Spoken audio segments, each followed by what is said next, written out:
Romeva y Rueda. 1 minuto y 30 segundos, por favor. Muchas gracias. Yo insisto en un hecho fundamental. El proyecto europeo no puede tener credibilidad si no se percibe también como un espacio en el que no se discrimina bajo ningún concepto. Esta es la base del debate. Y esto es de lo que estamos hablando.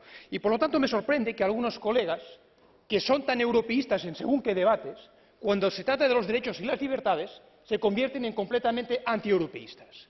No se puede tolerar, no es de recibo que hoy en la Unión Europea se discrimine a alguien por amar a una persona del mismo sexo, o por ser mayor, o por tener una discapacidad, o, como también se ha dicho, por contar con una fe o con una religión que no es la considerada estándar. Esta no es la Europa en la que yo quiero vivir y esta no es definitivamente la Europa para la que yo trabajo cada día en esta Cámara y fuera de esta Cámara.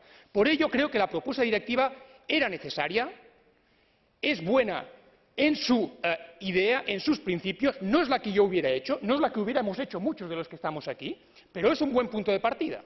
El rumbo es el correcto y, por lo tanto, espero que la mayoría, como voy a hacer yo, apruebe mañana este informe, el informe Buitenweg, y que, sobre todo, apruebe otro elemento, que es la reincorporación del artículo 7, párrafo 2, que es el que garantiza un elemento fundamental, y es que todas las asociaciones, organizaciones que trabajen sobre estas cuestiones puedan actuar también como defensores, como representantes legítimos de las personas discriminadas, porque recordemos que precisamente son esas personas las que forman parte de los colectivos más vulnerables. Es por eso que es necesario que tengamos también la garantía de que puedan ser representadas y debidamente defendidas. Muchas gracias. Gracias, Raúl. Madame Silvia von Kaufmann, 2 minutos, representa o Grupo Confederal da Esquerda Unitária Europeia, Esquerda Nórdica Verde. Tem a palavra. Take the floor, please.